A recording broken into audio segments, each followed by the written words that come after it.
الحقني يا عادل، الحقني يا عادل، بولد يا عادل وانت سايبني ومسافر.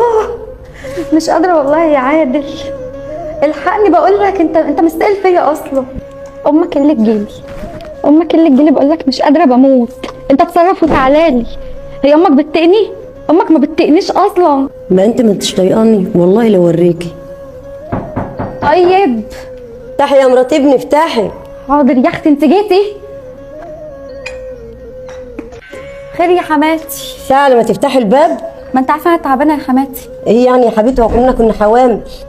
انت بقى ربنا مديكي الصحه، لكن انا مش قادره وعلى اخري. معلش يا حبيبتي ربنا يعينك على اللي انت فيه، بس ما ينفعش انت ايه تنفعي اللي جابك يا حماتي؟ ايه اللي في ايدك ده يا حماتي؟ يا اختي ده الماسوره بتاع الستاره. انا كنت نازله رايحه بجيبها. عند امي على فكره. ما تروحي يا حبيبتي عند امك. ما ينفعش انزل واسيب حد في بيتي يا حماتي. ليه يا حبيبتي؟ انا غريبه، انا في بيت ابني. ما ينفعش اسيبك في الشقه. ليه يا حبيبتي؟ انا في بيت ابني مش في عند حد ابنك غريب. على عيني وراسي يا حماتي، بعد اذنك بقى اتفضلي عشان انا خارجه.